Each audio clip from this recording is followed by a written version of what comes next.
Okay, so let's start with the topic RNA. Oh my goodness. Oh my goodness. Okay, RNA. All right. So this in this particular session we are going to talk about different types of RNA. RNA क्या है, अलग अलग उसके types क्या हैं, etcetera etcetera etcetera. ठीक है. तो पहली बात, हमने RNA के बारे में कुछ बेसिक इंफॉर्मेशन जो है हमने जान लिया है लास्ट क्लास में. सबको पता है कि RNA क्या होता है, राइट?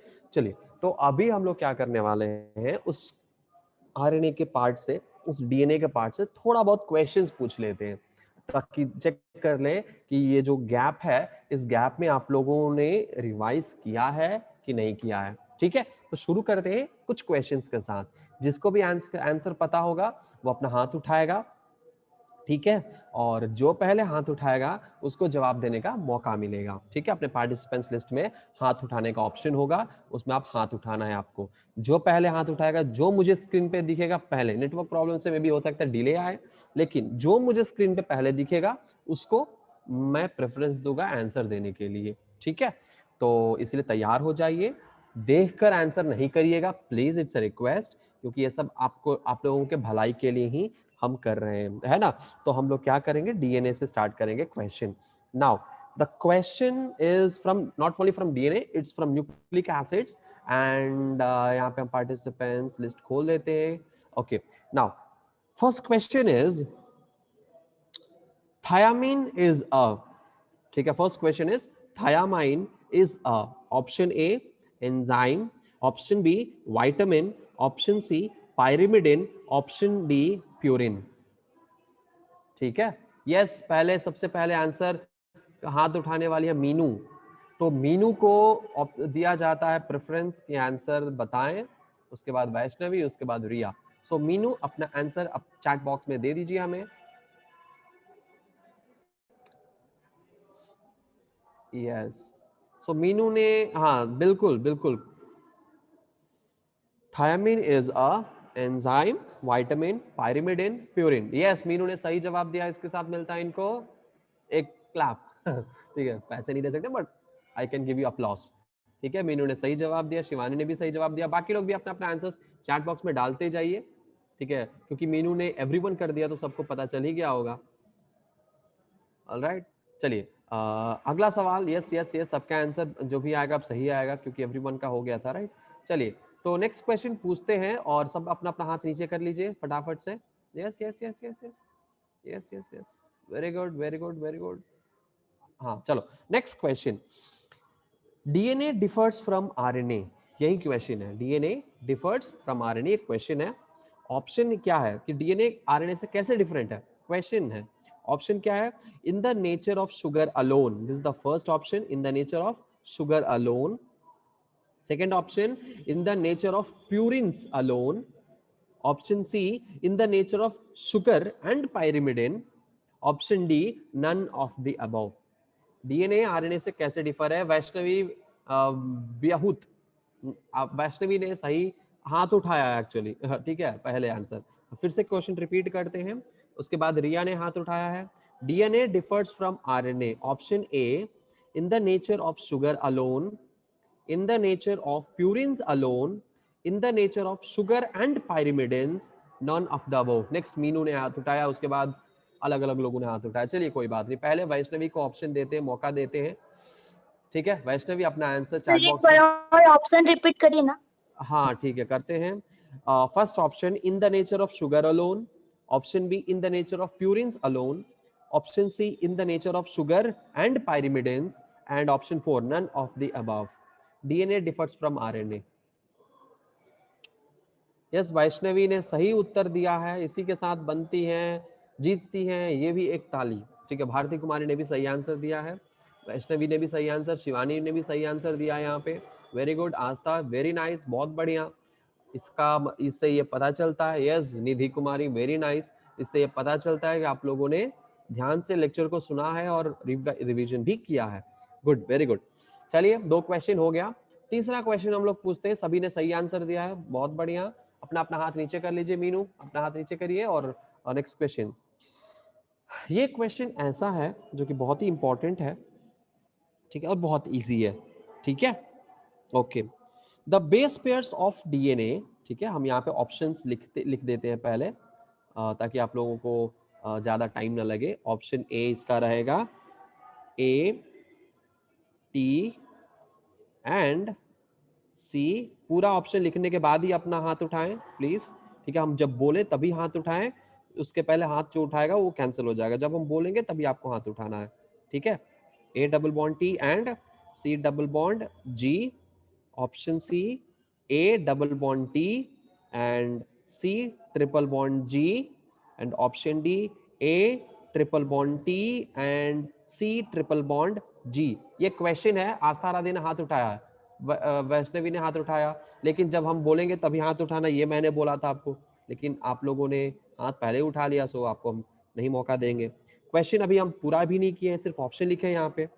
क्वेश्चन ये है, the base pairs of DNA, question हाथ नहीं उठाना अभी, प्लीज मत उठाइएगा, जब हम बोलेंगे तभी उठाना है, आर करेक्टली शोन एज, अभी क्वेश्चन खत्म नहीं हुआ है, सो प्लीज हाथ मत उठाइएगा अभी।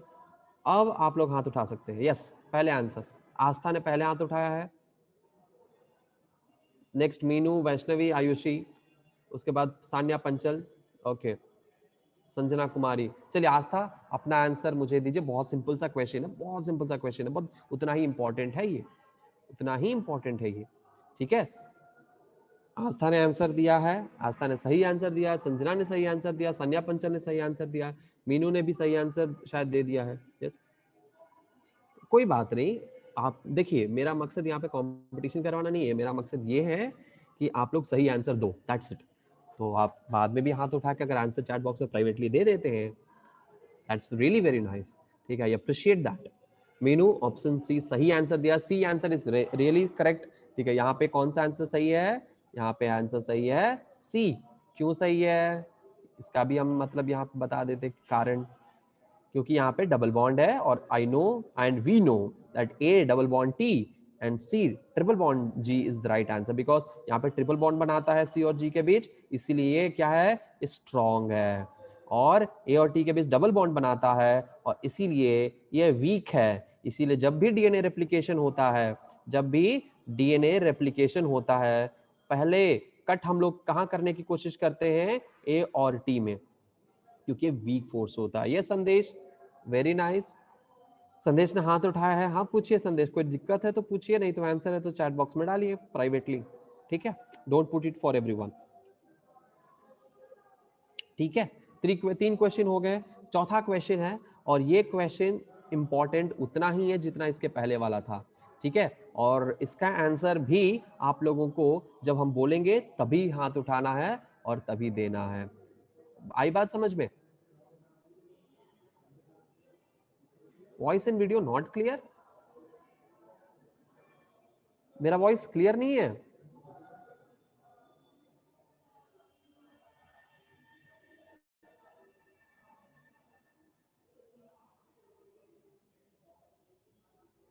अच्छा, कि अगर किसी को क्लियर नहीं आ रहा है इसका मत, हाँ क्रिस्टल क्लियर है, ओके। सो प्लीज नेटवर्क की वजह से हो सकता है, आई एम सो सॉरी, ठीक है। तो प्लीज अपना नेटवर्क पहले चेक कर लीजिएगा, थोड़ा सा हमारा भी खराब हो सकता है, बट प्लीज अपना भी चेक कर लीजिए, ठीक है।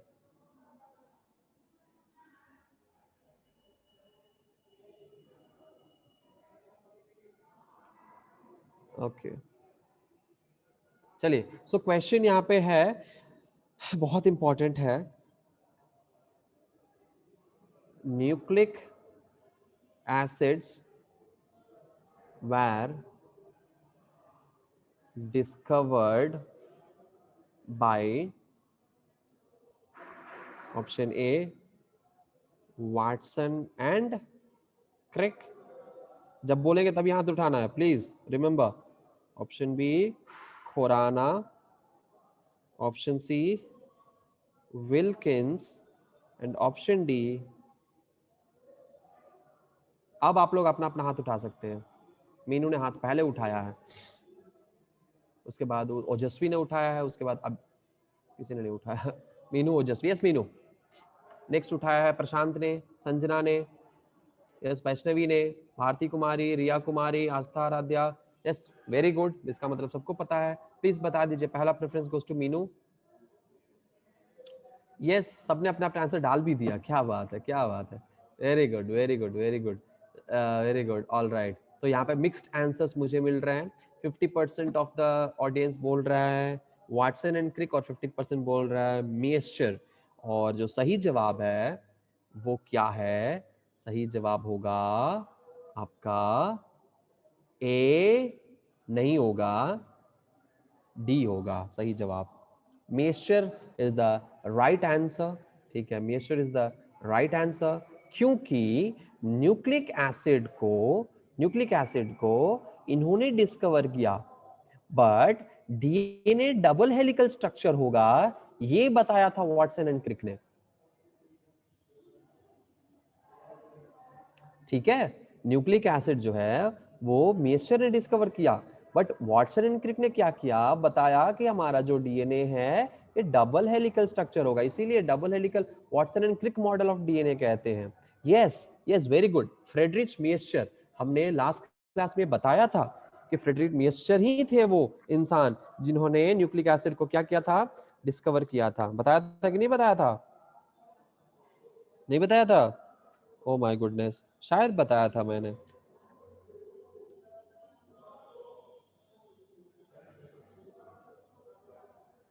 कोई बात नहीं, यहाँ पे नोट कर लीजिए, अगर नहीं लिखा है, अगर नोट नहीं किया है तो इसको नोट कर लीजिए।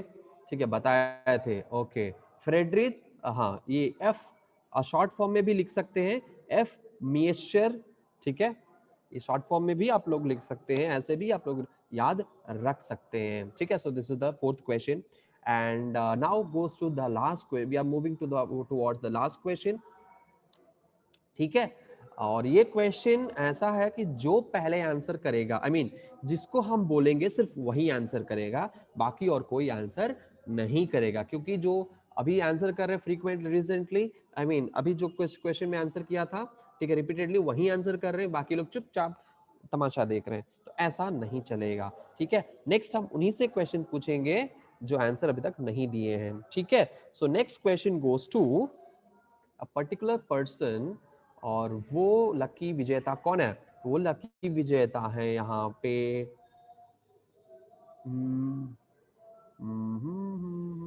वो लकी विजेता है यहाँ पे सिद्धार्थ सिंह। सिद्धार्थ सिंह से अगला सवाल हमारा।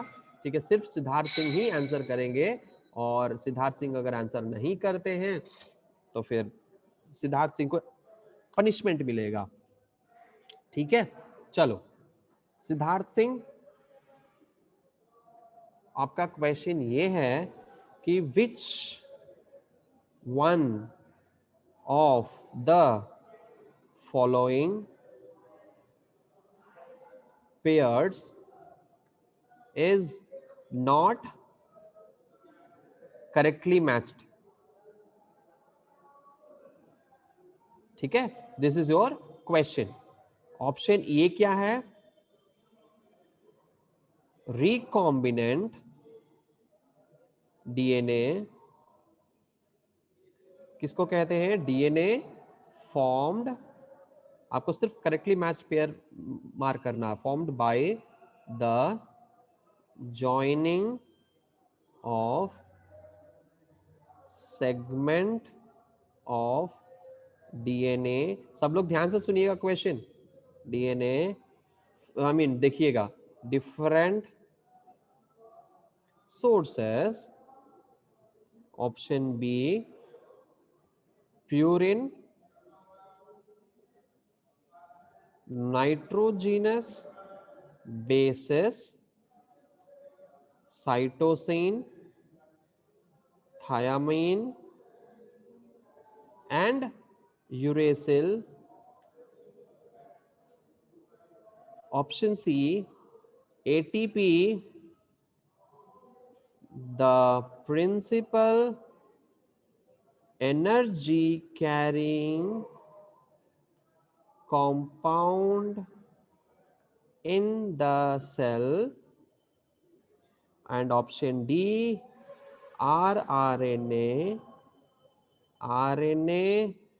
molecules found in ribosomes.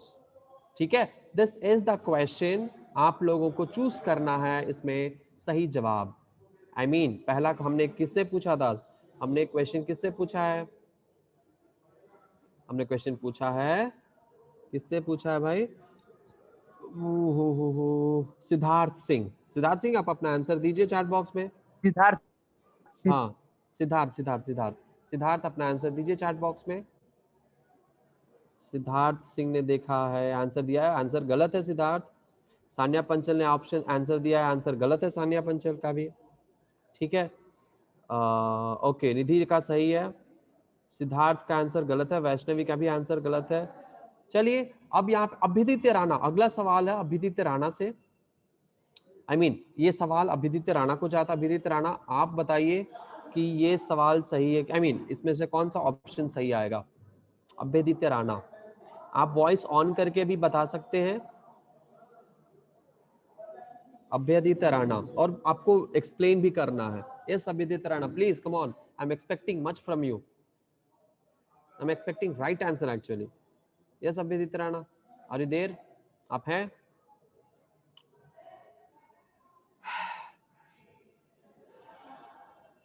Hello, are you there Rana जी?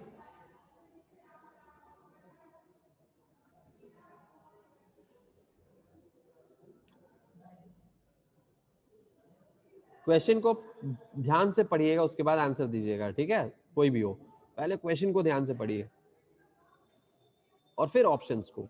चलिए अभिजीत राणा आंसर नहीं दे रहे हैं, क्यों नहीं दे रहे हैं I don't know. Next question है, मतलब सेम क्वेश्चन नेक्स्ट जाता है किसको, निधि कुमारी। निधि कुमारी आप जवाब दीजिए। आपने जवाब नहीं दिया है निधि कुमारी। वैष्णवी गलत आंसर है भाई, बार बार क्यों रिपीट कर रही हैं, इट्स रॉन्ग। रिया का भी आंसर गलत है, सान्या पंचल का आंसर सही है। यस कल्याणी का आंसर सही है। चलिए let me give you the answer, answer is purine B. इस पे पूछा गया है नॉट करेक्टली मैच्ड, यानी कौन सा ऐसा ऑप्शन है जो रॉन्ग स्टेटमेंट है। ठीक है, रिकॉम्बिनेंट डीएनए हम उसी को कहते हैं, इसके बारे में हमने नहीं पढ़ा है तो इसको हम हटा देते हैं। ठीक है, एटीपी के बारे में हमें पता है, प्रिंसिपल एनर्जी कैरियर कंपाउंड होता है, तो ये आंसर सही है। आरआरएनए को पता है क्योंकि ये फाउंड होता है राइबोसोम में, तो ये भी आंसर सही है। बट प्यूरिन नहीं है ना भैया, नाइट्रोजन बेस में साइटोसिन थियामाइन यूरेसिल, ये क्या है, दिस इज पिरिमिडिन,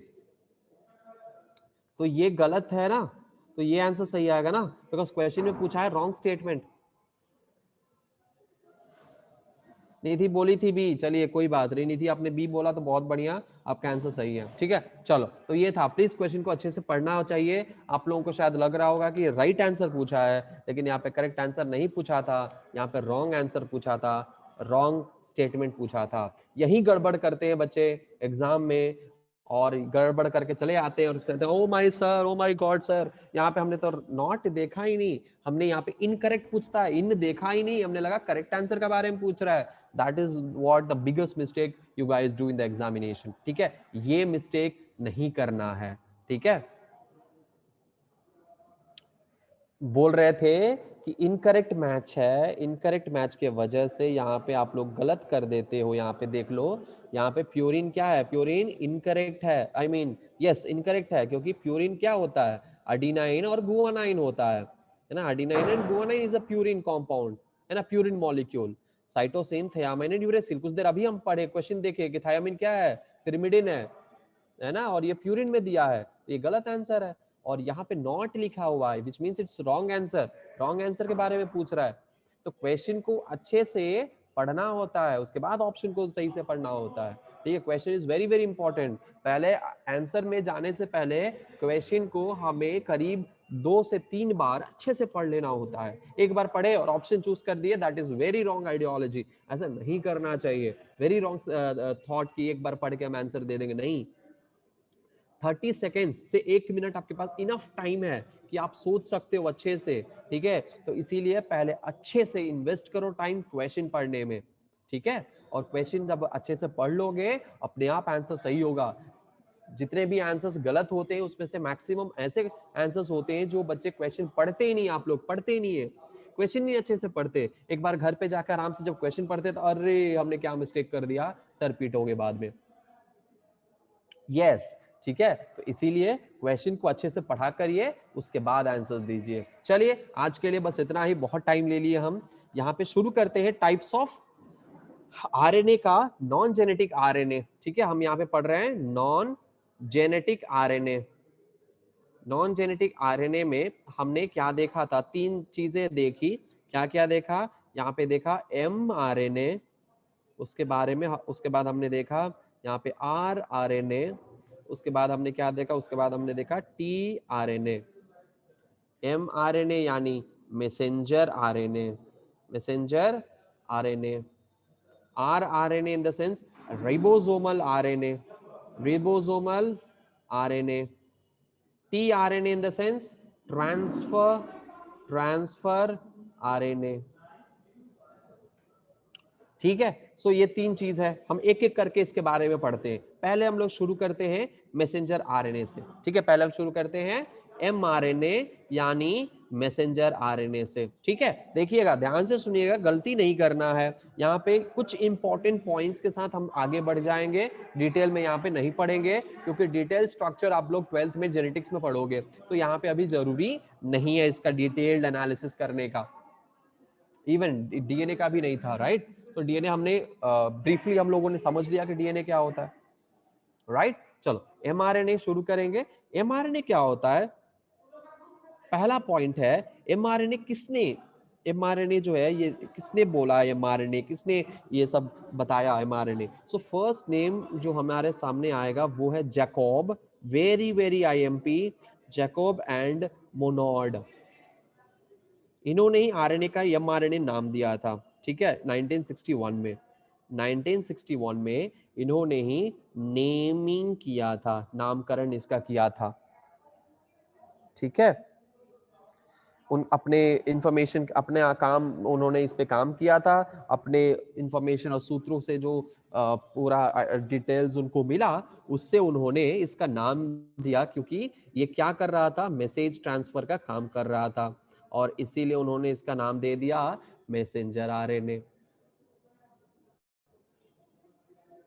कुछ नहीं, स्टार्टिंग क्या क्या है, फिर से वही अभी तो स्टार्ट किया कर रहे हैं, बोल रहे थे non genetic RNA, that is mRNA, rRNA और टीआरएनए। सो यहाँ पे first thing which is very important to understand is mRNA, यानी ये क्या करता है, मैसेज ट्रांसफर करता है। और इसीलिए जब जैकोब और मोनोड ने, दोनों ने इसको स्टडी किया, तो अपने पूरे स्टडी से उनको क्या पता चला कि ये मैसेजेस ट्रांसफर कर रहा है, मैसेजेस के लिए मैसेज इसमें के अंदर कैरी कर रहा है, ये मैसेज है ये, तो इसीलिए उन्होंने नामकरण किया एमआरएनए 1961 में, which is very very important. Please इसको क्या करिए, इसको स्टार लगा दीजिए कि बहुत ज्यादा ये इंपॉर्टेंट पॉइंट है। जो भी हम पॉइंट्स यहाँ पे बता रहे हैं, ये सारे पॉइंट्स उतने ही इंपॉर्टेंट हैं जितना कि आप लोगों का बाकी सो कॉल्ड इंपॉर्टेंट क्वेश्चंस इसी से बनते हैं। ठीक है, तो इसलिए बहुत ज्यादा इंपॉर्टेंट है। ठीक है, प्लीज इसको नोट कर लीजिएगा स्टार डाल के।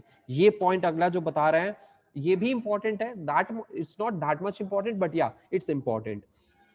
क्या, तो हमारा जो एमआरएनए है वो क्या करता है, it forms 5% of total RNA. आप लोगों को लग रहा होगा कि यही एक आरएनए ही है, नहीं नहीं नहीं नहीं नहीं, ये आरएनए का सिर्फ 5% है। क्या है, 5%, क्योंकि मैक्सिमम जो आरएनए है वो आरआरएनए होता है, around 80% RNA rRNA.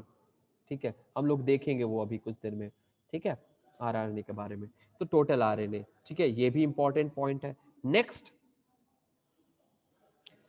it is complementary, it is complementary strand, very very IMP to DNA template. यहाँ पे कुछ चीजें समझने की जरूरत पड़ेगी। Template and carries genetic information, और इसीलिए मैसेंजर आरएनए है, क्योंकि ये क्या कैरी कर रहा है, ये कैरी कर रहा है genetic information to the cytoplasm from the nucleus, right. Cyto, किसी ने ऑडियो अपना ऑन किया, ऑफ कर लीजिए। For the synthesis of proteins, for the synthesis of proteins. अब यहाँ पे कुछ चीजें हमें समझने की जरूरत है। क्या समझने की जरूरत है यहाँ पे? What is complementary strand, what is DNA template, ठीक है। ये दो चीज यहाँ पे बहुत ज्यादा इंपॉर्टेंट है समझने के लिए। उसके पहले कि हम ये समझे, लेट्स टॉक अबाउट डीएनए। ये हमारा डीएनए है। जब ये डीएनए सेपरेट होता है तभी एमआरएनए प्रोड्यूस होता है। यानी देखिए, हम आपको बताते हैं, जब आपका एक डबल स्ट्रैंडेड है, ये let me take this in the centre, तो जो आपका, सॉरी,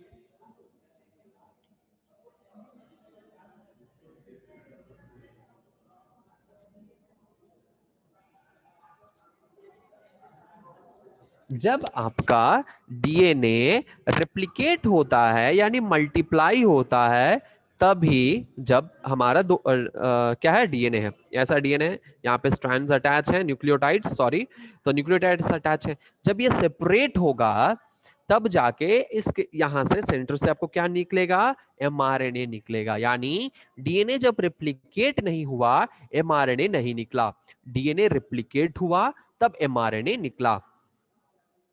डीएनए से ही एमआरएनए निकलता है, ये याद रखिएगा।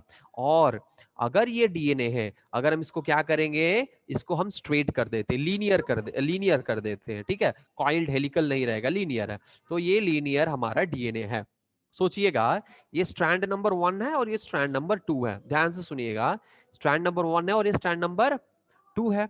यहाँ पे ये अगर डिवाइड होना है तो क्या होगा, ये पहले इसके बॉन्ड सारे टूटेंगे, बॉन्ड टूटकर ये स्प्लिट होंगे। कौन सा बॉन्ड? क्वेश्चन प्लीज आंसर करिए, चैट बॉक्स में डालिए तो क्वेश्चन का आंसर। कौन सा बॉन्ड यहाँ पे टूटेगा, कौन सा बॉन्ड टूटेगा? Come on, fast fast fast fast fast fast fast.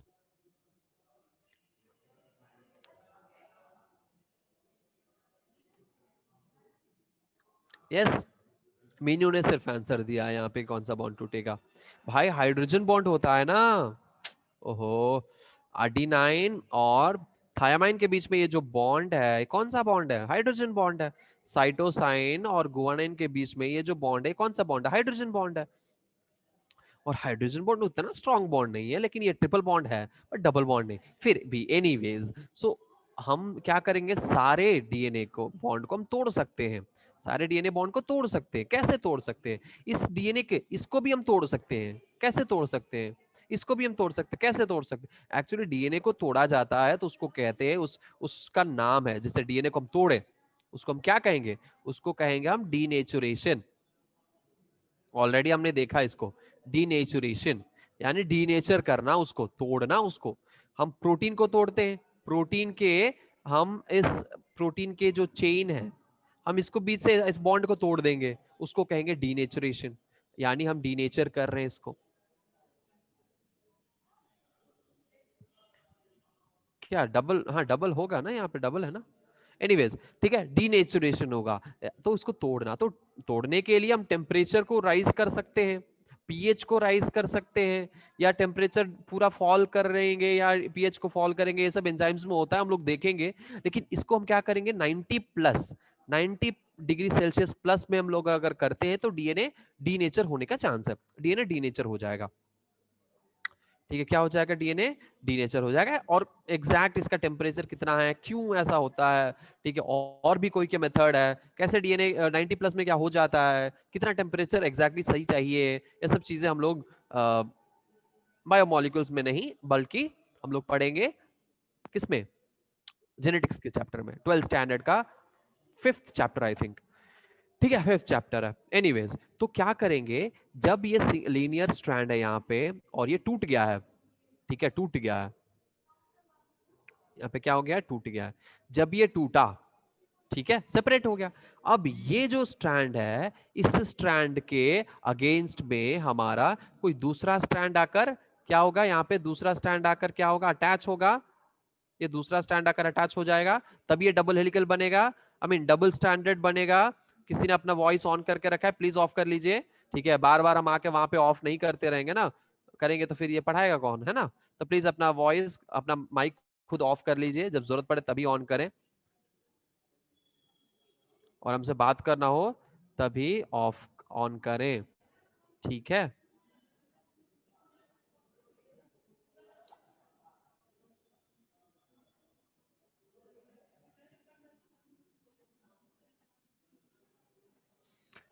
Anyways, ठीक है। तो जब ये स्ट्रैंड जो ब्राउन वाला अभी दिख रहा है आप लोगों को, और ये ग्रीन वाला दिख रहा है, ये जो ग्रीन वाला स्ट्रैंड है ये पहले से मौजूद था, है ना, इसको हम कहेंगे टेम्पलेट स्ट्रैंड।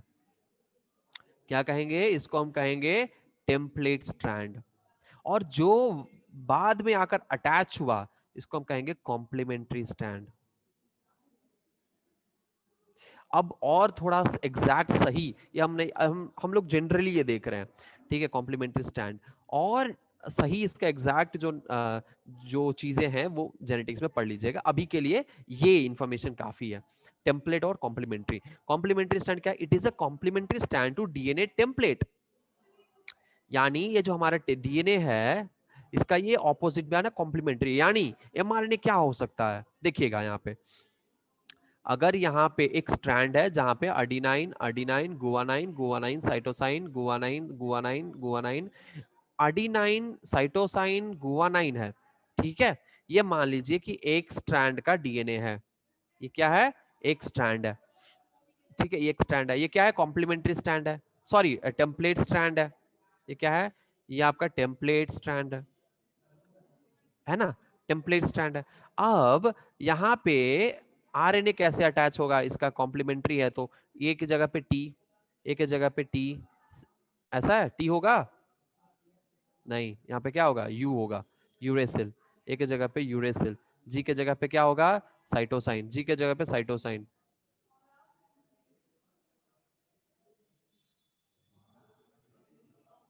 ऐसा होगा, इस तरह से अटैच होगा।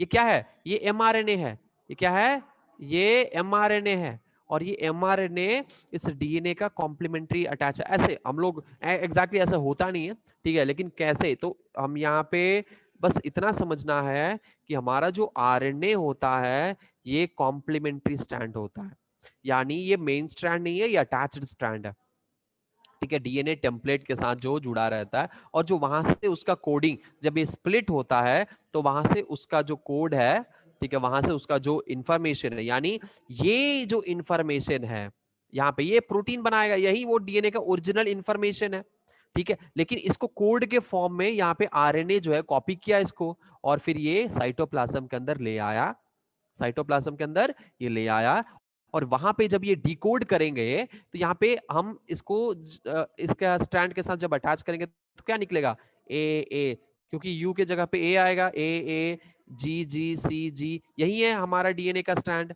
यही है ना डीएनए वाला, तो हमें डीएनए का मिल जाएगा, और उसके साथ हम क्या करेंगे, प्रोटीन, यहाँ से इस इंफॉर्मेशन को हम प्रोटीन बनाने में मदद कर लेंगे, मतलब यूज कर लेंगे।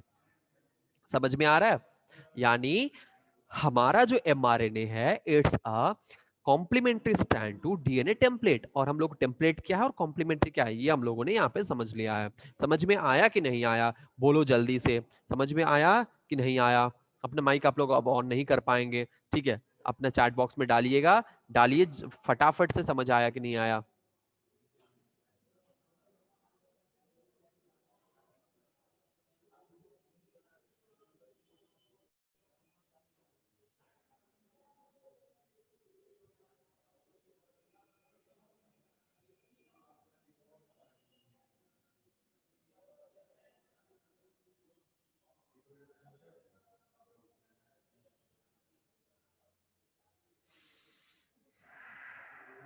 ओके, सबको समझ में आ गया एक्सेप्ट शिवानी। तो हम फिर से रिपीट करते हैं, क्योंकि एक को भी समझ में नहीं आया वो गलत बात है, आई डोंट टेक इट, ठीक है। तो एक बार फिर से फटाफट से रिपीट कर देते हैं, ठीक है, इस चीज को अभी थोड़ा सा और सिंप्लीफाई तरीके से हम समझते हैं।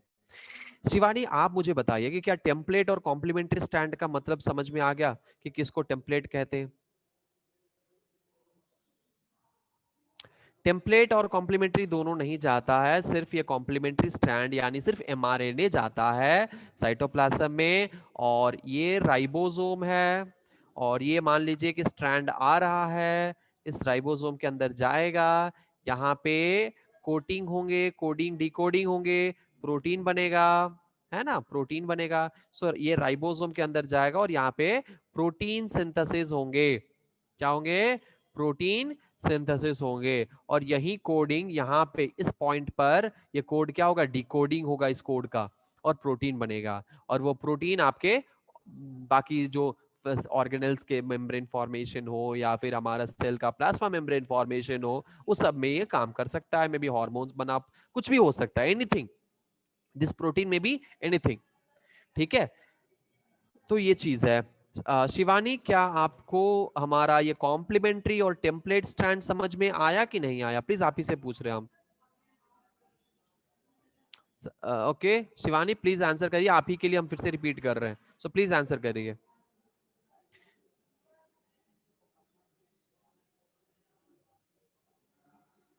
यस प्लीज जल्दी करिए।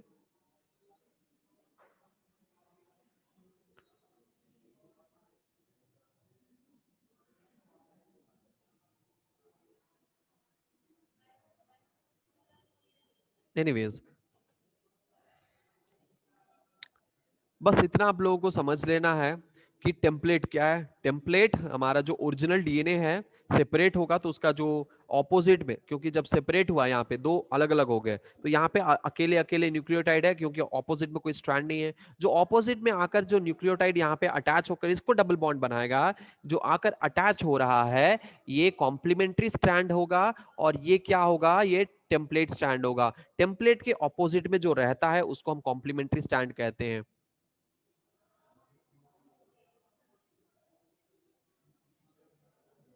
अच्छा, इस वजह से समझ में नहीं आया। ओके, आप इस चीज को रिकॉर्डिंग में देख लीजिएगा, क्योंकि आपका नेटवर्क खराब है इसलिए शायद ऐसा हो रहा है, क्योंकि सबको समझ में आया यहाँ पे, इसका मतलब सबका नेटवर्क ठीक है। तो प्लीज इसको थोड़ा सा समझ लीजिएगा, बेसिक्स ही है, बेसिक सा चीज है, ठीक है। और रिकॉर्डिंग से वापस से देख लीजिएगा ताकि आपको समझ में आ जाए अच्छे से, वहां पे नेटवर्क इशू ना आए, ठीक है। ओके ओके, सो जिसका भी नेटवर्क का इशू है वो रिकॉर्डिंग फिर से एक बार देख लीजिएगा, क्योंकि अभी फिर से अगर भी बताते हैं तो भी आप लोगों को समझ में नहीं आएगा नेटवर्क इशू के चलते, तो इसको थोड़ा सा हम आगे बढ़ा लेते हैं, ठीक है। एक दो लोगों का प्रॉब्लम है, आप लोग प्लीज रिकॉर्डिंग देखिए, समझ में नहीं आए रिकॉर्डिंग के बाद भी हमसे तुरंत आप संपर्क कर सकते हैं। I will be available for you. जब हम मैसेज देख लेंगे रिप्लाई कर देंगे। You can also call me, no don't call me, या मैसेज कर सकते हैं आप लोग, ठीक है, मैसेज कर दीजिएगा, ओके। क्योंकि कॉल करिएगा क्लास में होंगे तो फिर that will create chaos, right? So please don't do that. Message कर दीजिएगा, हम आंसर दे देंगे, या फिर अगले क्लास में अगर नेटवर्क आपका ठीक हो जाए ऊपर वाले की कृपा से तो पूछ लीजिएगा। चलिए, तो ये था आपका एमआरएनए। क्या था? ये था आपका एमआरएनए। आगे बढ़ते हैं, ठीक है, और नेक्स्ट देखते हैं एमआरएनए का जो लाइफ स्पैन होता है। क्या आपको लगता है कि एमआरएनए जब एक बार बन गया तो खत्म नहीं होगा? नहीं, जैसे वो प्रोटीन सिंथेसिस हो जाते हैं उसका लाइफ खत्म हो जाता है। यानी एमआरएनए क्या है? Messenger RNA. एक बार वो मैसेज ट्रांसफर हो गया, ठीक है, एक बार मैसेज ट्रांसफर हो गया, काम खत्म, उसका लाइफ स्पैन खत्म। सो इसीलिए हम यहाँ पे क्या लिख सकते हैं? इसीलिए हम लास्ट पॉइंट एमआरएनए का लिख सकते हैं, it it it acts as a template. फिर से यहाँ पे टेम्पलेट आ रहा है, ध्यान से सुनिएगा, टेम्पलेट फॉर प्रोटीन, एक second, protein synthesis, protein synthesis, and has a very short lifespan। अब देखिए यहाँ पे ये तो कह रहा है कि टेम्पलेट है, हमने कहा था अभी कि ये कॉम्प्लीमेंट्री है, तो इसमें क्या लोचा है भाई? देखो, ये डीएनए क्या ऑपोजिट में है, तो इसीलिए डीएनए का क्या है? ये डीएनए का कॉम्प्लीमेंट्री है। लेकिन जब ये बाहर निकलेगा, जब ये मान लीजिए कि क्या है, ये एमआरएनए है, ये एमआरएनए बाहर निकला है और इसी को क्या करेगा, ये इसी से, अब इसी के इंफॉर्मेशन से यहाँ पे प्रोटीन बनेंगे। ठीक है, जो हमारा ये डीएनए था, ये जो हमारा डीएनए का ये कौन सा था, ये टेम्पलेट स्ट्रैंड था, इसी के इंफॉर्मेशन के अकॉर्डिंग इसके ऑपोजिट में कॉम्प्लीमेंट्री अटैच होता है सिमिलरली, तो इसीलिए ये टेम्पलेट कहलाता है। ठीक है, हमारा जो नॉर्मल स्ट्रैंड है, ठीक है, एक मिनट, मान लीजिए ये हमारा क्या है, ये नॉर्मल डीएनए का स्ट्रैंड है।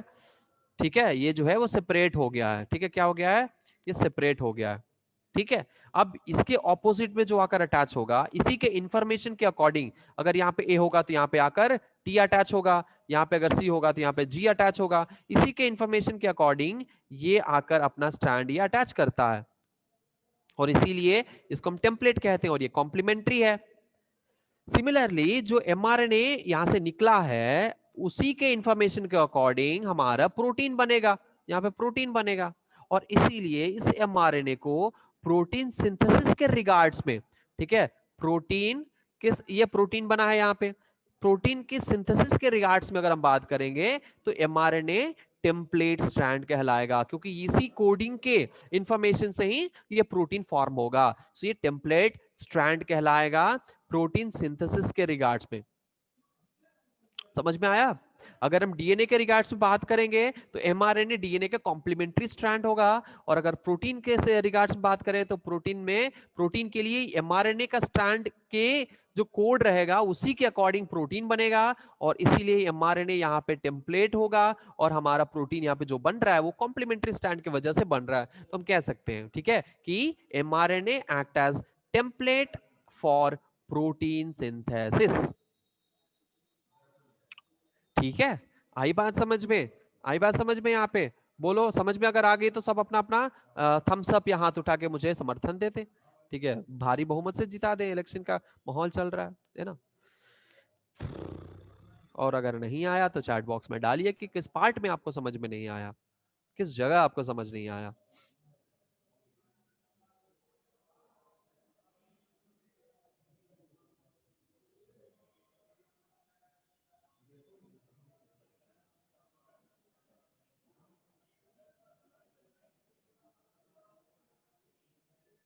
बिल्कुल बिल्कुल बिल्कुल बिल्कुल, कोई भी डीएनए हमारा, कोई भी डबल स्टैंडर्ड डीएनए अगर ब्रेक हो जाता है तो जो मेन डीएनए है जिसके साथ आकर दूसरा डीएनए अटैच होने वाला है न्यूक्लियोटाइड, तो जो मेन डीएनए है उसको हम कहेंगे टेम्पलेट स्ट्रैंड।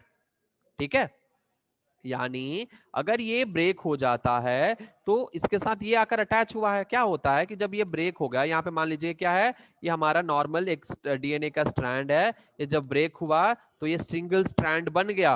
अब क्या होंगे, यहाँ पे कई सारे फ्री न्यूक्लियोटाइड्स होंगे, फ्री न्यूक्लियोटाइड्स होंगे, वो आकर इसके अकॉर्डिंग, इसके कोडिंग के अकॉर्डिंग अपना अपना जगह, अपना अपना जगह जो है वो फिक्स कर लेंगे, अपना अपना जगह फिक्स करके एक स्टैंड बना लेंगे, और ये कॉम्प्लीमेंट्री और ये टेम्पलेट कहलाएगा। ठीक है, और डिटेल में ना आप लोग जेनेटिक्स में पढ़िएगा ही, तो यहाँ पे बस इतना समझ लीजिए काफी है ना। और बाकी का हम लोग आगे बढ़ते हैं। ठीक है, आई होप कि आपको समझ में आ गया होगा। चलिए आगे बढ़ते हैं। तो नेक्स्ट है हमारा राइबोसोमल आरएनए। नेक्स्ट क्या है, राइबोसोमल आरएनए। हम इसको क्या करते हैं, इसको हम सेव कर लेते हैं और आपको भेज देंगे ताकि आपको कोई दिक्कत महसूस नहीं होगा, है ना। So let me save this, yes exactly. Next हम लोग आगे बढ़ते हैं, इसको थोड़ा सा मिटाते हैं हम, या क्लियर कर देते हैं सारा रिकॉर्ड। हाँ, ओके। नेक्स्ट है यहाँ पे आरएनए। ठीक है, ओके। अब आरआरएनए क्या है, इट कॉन्स्टिट्यूट्स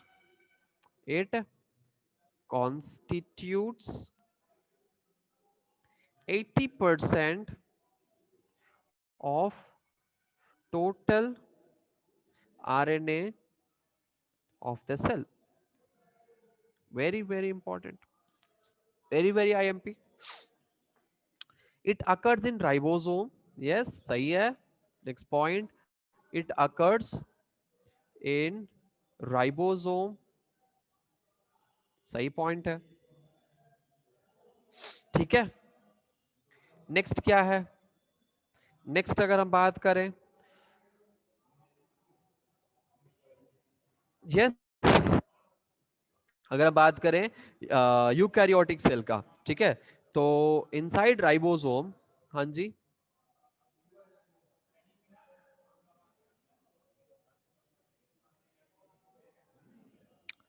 inside ribosomes,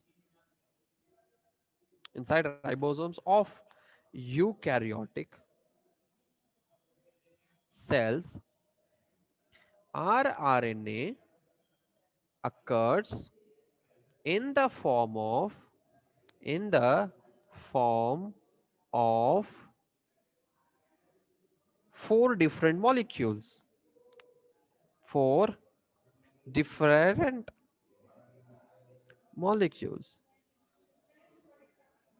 ठीक है। 4 डिफरेंट मॉलिक्यूल्स हमारे जो यूकैरियोटिक सेल्स में होते हैं, यूकैरियोटिक सेल्स में 4 डिफरेंट टाइप ऑफ मॉलिक्यूल्स के रूप में रहता है, ये अटैच होता है एक दूसरे के साथ और फिर बनता है आपका आरआरएनए, ठीक है। कैसे, कौन कौन सा? तो अगर हम बात करें तो जो 4 है वो है 28S, 18S, 5.8S, 5S,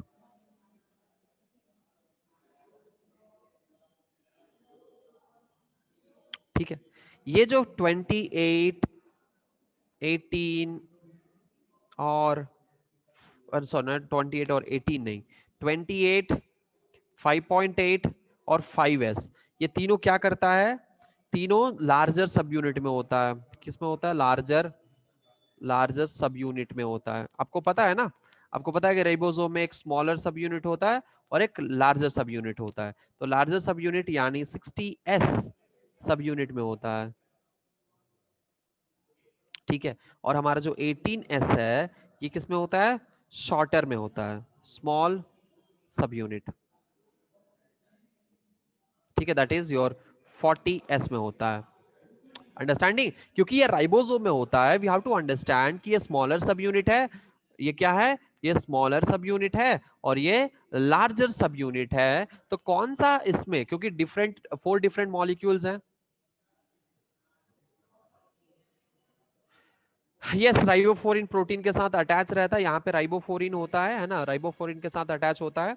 very good. तो smaller and larger, smaller and larger दो होते हैं, है ना। तो ये जो स्मॉलर, तो क्योंकि 4 मॉलिक्यूल, डिफरेंट मॉलिक्यूल का आरएनए होते हैं और ये सब मिलकर अटैच होते हैं, तब यहाँ पे अलग अलग जगह पे ये जुड़े रहते हैं। 28, 5.8 और 5 कितना हुआ?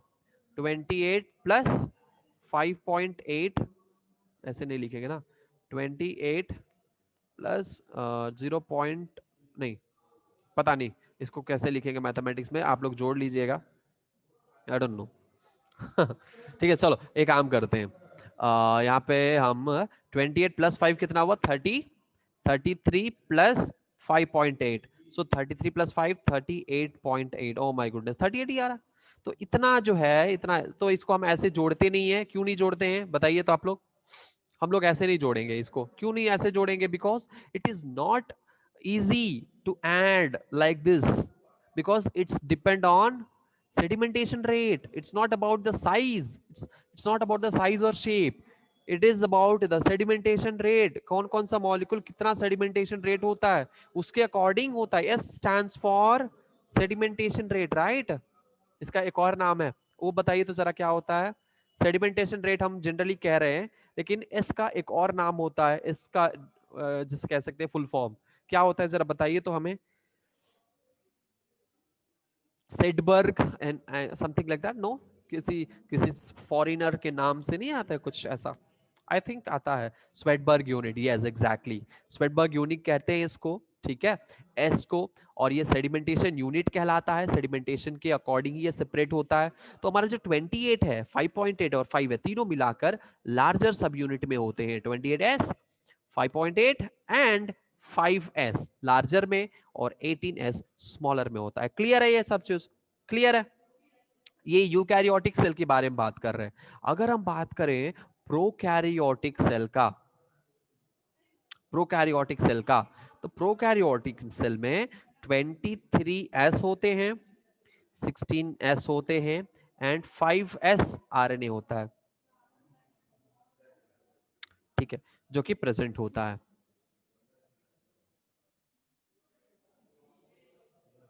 ठीक है, 23, 16 एंड 5s। और प्रोकैरियोटिक सेल में क्या होता है, 70s होता है कि 80s होता है? 70s की 80s? हमारा लार्जेस्ट, हमारा यूकैरियोटिक सेल उसमें कितना होता है, 80 होता है, 80s का होता है हमारा यूकैरियोटिक सेल। और प्रोकैरियोटिक 70s का होता है। प्रोकैरियोटिक सेल देखो, यूकैरियोटिक सेल में 4 डिफरेंट मॉलिक्यूल्स है, 28s, 18s, 5.8 and 5। Similarly prokaryotic में भी 3 होते हैं, 23s, 16s एंड 5s। ठीक है, 23 और 5 किस में होगा, हो सकता है कि लार्जर में हो, और 16 किस में होगा, हो सकता है कि स्मॉलर में हो। ठीक है, तो इसके भी अलग अलग हैं, है ना। 70s होता है राइट प्रोकैरियोटिक सेल में। चलो बहुत बढ़िया है, बहुत बढ़िया है, वेरी गुड। समझ में आया, आई होप आप लोगों को ये रिबोसोमल आरएनए समझ में आया होगा। आगे अगर बात करें टीआरएनए का, नेक्स्ट हम बात करते हैं किसका, टीआरएनए का बात करते हैं यहाँ पे। और नेक्स्ट क्लास में हम लोग एंजाइम्स खत्म करेंगे, ठीक है। चलो लेट मी सेव दिस, या ओके। नेक्स्ट टीआरएनए, जिसको हम लोग कहेंगे ट्रांसफर आरएनए। बार बार रिपीट करना अच्छा नहीं लगता, इसलिए बार बार हम नहीं लिखते नाम, क्योंकि आप लोगों को पता ही है, बार बार वो क्यों बोर करें लिख लिख के। एनीवेज, सो ये कितना परसेंट होता है, चलो हमारा जो mRNA है वो कितना परसेंट कॉन्स्टिट्यूट किया था, 5% किया था। हमारा जो rRNA है ये कितना किया था, 80% किया था। पुट टुगेदर हो गया आपका 85%, बचा 15%। तो हो सकता है ना कि ये कितना कॉन्स्टिट्यूट करे, constitutes about 10 to 15% of the cell.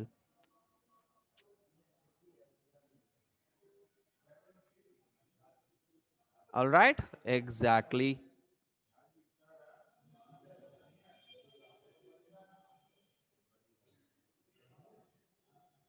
ठीक है, चलो नेक्स्ट हम क्या लिखेंगे, सेकंड पॉइंट, बहुत इंपॉर्टेंट पॉइंट है। ठीक है, टी मॉलिक्यूल्स कभी कभी कहा जाता है सॉल्युबल आरएनए होता है। ये टी आरएनए क्या होता है, इट इज सॉल्युबल आरएनए। बाकी सारे क्या इनसॉल्युबल होंगे, हो सकते हैं, इसको लेकिन सॉल्युबल आरएनए कहा जाता है। ठीक है, और सुपर नेटेंट आरएनए कहा जाता है। पता नहीं ये सॉल्युबल है तो सुपर नेटेंट क्यों कहा जाएगा, एनीवेज। ठीक है, क्योंकि इसके पीछे भी कारण होता है। अडेप्टर आरएनए, अडेप्टर क्यों कहेंगे इसको, why, what is the reason behind that, हम लोग देखेंगे। ठीक है, इसको 3 नामों से जाना जाता है, A soluble RNA, B supernatant RNA, और सी अडेप्टर आरएनए। ठीक है, चलो देखते हैं क्यों हम इसको कहेंगे, हम उस पर आएंगे, चर्चा करेंगे उस पर।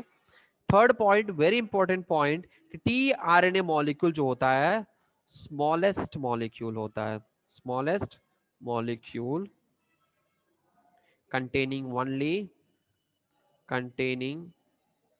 only 50, sorry not 50, containing only 70 to 80 nucleotides. एक बात बताइए कि व्हाट इज आरएनए, आरएनए क्या है, आरएनए क्या है, what is RNA. RNA option A है कि प्रोटीन, प्रोटीन फैक्ट्री, या फिर बी पॉली न्यूक्लियोटाइड। यस, इन 2 ऑप्शन में आंसर चूज करिए, क्या है आरएनए, क्या है, what is the basic unit of RNA. Next question, basic unit of RNA क्या है, प्रोटीन, पेप्टाइड, पॉलीपेप्टाइड, न्यूक्लियोटाइड, क्या है, न्यूक्लियोटाइड। सो आरएनए का बेसिक यूनिट है न्यूक्लियोटाइड। देखिए सब चीज ना एक दूसरे से जोड़कर हमें पढ़ना चाहिए, सब चीज को एक साथ हमें लेकर चलना होता है ताकि हम लोग अंडरस्टैंड कर पाए। तो इसका जो मेन चीज है रिपीट करते रहना चाहिए। ये प्रोटीन फैक्ट्री राइबोसोम को कहेंगे हम लोग, और ये polynucleotide is the right answer, क्योंकि आरएनए न्यूक्लियोटाइड चेन से ही मिलकर बना है, ये न्यूक्लियोटाइड ही इसमें प्रेजेंट होता है, so it is polynucleotide, which means ये अगर एमआरएनए है तो एमआरएनए कैसे बना है, बहुत सारे न्यूक्लियोटाइड मिलाकर बना है। अगर टीआरएनए है तो भी बहुत सारे न्यूक्लियोटाइड मिलकर बने हैं। अगर आरआरएनए है तो भी बहुत सारे न्यूक्लियोटाइड मिलकर बने हैं। बने कि नहीं बने? Yes, both RNA and DNA is made up of nucleotide, right? So यहाँ पे RNA किससे बना है? न्यूक्लियोटाइड से बना है। एग्जैक्टली न्यूक्लियोटाइड से बना है। अब ये लेकिन हमारा यहाँ पे समझने वाली बात है कि टीआरएनए, क्योंकि ट्रांसफर आरएनए सबसे छोटा आरएनए होता है, स्मॉलेस्ट मॉलिक्यूल, जिसमें सिर्फ 70 टू 80 न्यूक्लियोटाइड्स होते हैं। चलो तो एक क्वेश्चन आप लोगों से हम पूछते हैं और इसका आंसर मुझे अगले क्लास में दीजिएगा, यानी कल कल ही है ना मेरा अगला क्लास, यानी अगर ये 70 टू 80 से बना है तो mRNA कितने न्यूक्लियोटाइड से बना है और rRNA कितने न्यूक्लियोटाइड से बना है, ये आप लोग मुझे बताइएगा। ठीक है, ये आप लोग क्या करिएगा, मुझे बताइएगा। ऑल राइट, mRNA और rRNA, एक क्वेश्चन आप लोगों से जो नेक्स्ट क्लास में आपको बताना है। चलो तो ये है आपका स्मॉलेस्ट मॉलिक्यूल, ये क्या है, स्मॉलेस्ट मॉलिक्यूल है। गुड, वेरी गुड, अंडरस्टैंडिंग, समझ में आ रहा है सबको? Okay, so the transfer RNA is a family of about 60 small sized ribonucleic acids। 60 यानी 70 to 80 न्यूक्लियोटाइड्स होते हैं, और इसमें क्या होता है, ठीक है, इसमें क्या होता है, इसमें हाई अफिनिटी होता है अमीनो एसिड्स का। ठीक है, आई मीन चलिए, ओ दैट इज डिफरेंट पार्ट। ठीक है, यहाँ पे क्या होता है, ये प्रोटीन, ठीक है, प्रोटीन के सिंथेसिस के लिए एमआरएनए को लाने का जिम्मेवारी इसके पास होता है। यस, अब यहाँ पे छोटी सी बात समझना है, ठीक है, ये क्या करता है, ये कोडॉन्स, यानी हमारे जो मॉलिक्यूल्स होते हैं उसमें कोडॉन और एंटी कोडॉन होते हैं, यानी कोडिंग और एंटी कोडिंग मॉलिक्यूल्स। ठीक है, जो कोड करते हैं, जो कोडिंग मॉलिक्यूल होते हैं जो प्रोटीन को कोड करते हैं, और कुछ ऐसे मॉलिक्यूल होते हैं जो कोडिंग मतलब प्रोटीन सिंथेसिस में मदद नहीं करेंगे। कहा गया है कि हमारे पूरे डीएनए में, पूरे जेनेटिक मटेरियल डीएनए में 97% क्या होता है, ऐसे फालतू का होता है, ओनली 3% कोड्स फॉर प्रोटीन, शायद। ठीक है, ये चीजें, ये इंफॉर्मेशन कितना सही है, ये हम लोग जेनेटिक्स अब पढ़ेंगे तो समझ ही जाएंगे। ठीक है, कि कितना ये सही है। ठीक है, तो 97% हमारे हिसाब से कहा गया है कि ये क्या है, ये सही है कि गलत है, ये हम लोग जेनेटिक्स में समझ जाएंगे।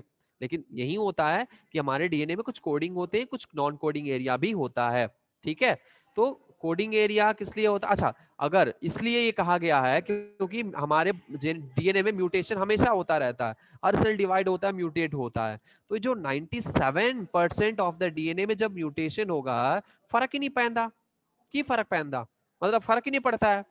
क्यों? क्योंकि वो किसी भी प्रोटीन को कोड ही नहीं कर रहा है, तो फर्क ही नहीं पड़ता है, म्यूटेशन हो कोई दिक्कत नहीं है। लेकिन जब वही म्यूटेशन इन 3% वाले डीएनए के कोडिंग प्रोटीन वाले जो सीक्वेंस होते हैं, अगर उसमें हो जाते हैं म्यूटेशन, यानी डीएनए एरर, तब प्रॉब्लम होता है, तब असली में प्रॉब्लम होता है ना, तब जो है वो प्रॉब्लम क्रिएट करता है। सो इसीलिए हमने कहा, एनीवेज, तो क्या होता है कि ये ट्रांसफर आरएनए क्या करता है कि कोडिंग प्रोटीन जो होते हैं, कोडिंग अमीनो एसिड, क्या हुआ, कोई दिक्कत है क्या किसी को?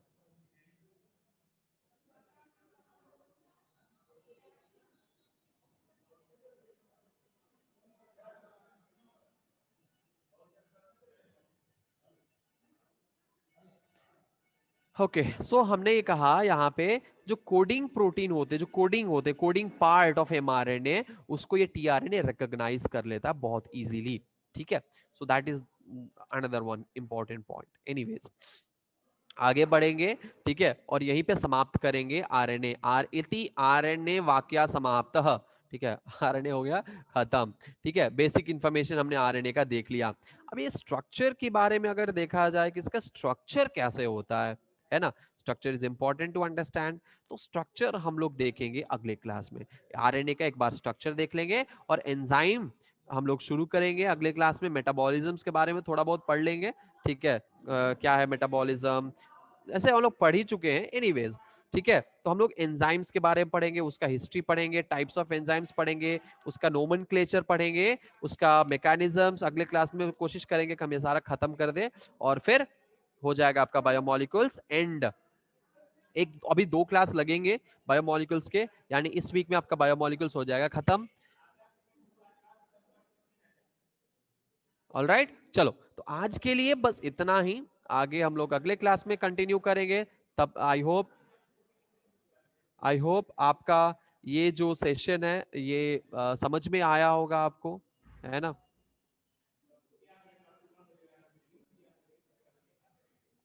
Alright, see you soon, see you in the next class, bye bye, take care.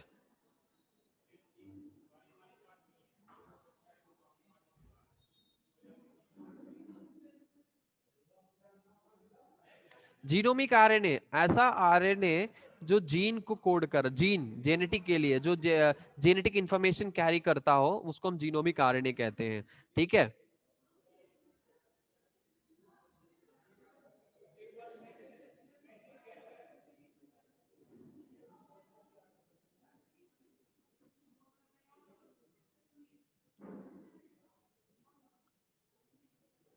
और सर हाइड्रोजन बॉन्ड में क्या होता है, कहाँ होता है हाइड्रोजन बॉन्ड में, क्या होता है, मतलब किस हाइड्रोजन बॉन्ड की बात कर रही है यहाँ पे। चैट बॉक्स में और कुछ आया, नेक्स्ट चैप्टर, नेक्स्ट चैप्टर हम आपको बताएंगे, सेल डिवीजन ही होना चाहिए, है ना।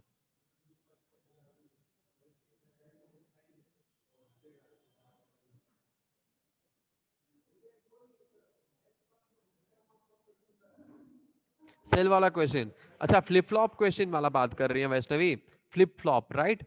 ओके, सो फ्लिप फ्लॉप की बात कर रहे हैं यहाँ पे। तो देखिए कुछ बहुत सिंपल सी चीज है, हमारा जो प्रोटीन्स होते हैं ना, मान लीजिए कि हमारा फॉस्फोलिपिड्स है, ठीक है, फॉस्फोलिपिड्स है। Okay, see you soon everybody, bye bye, take care, अपना ख्याल रखें, ठीक है।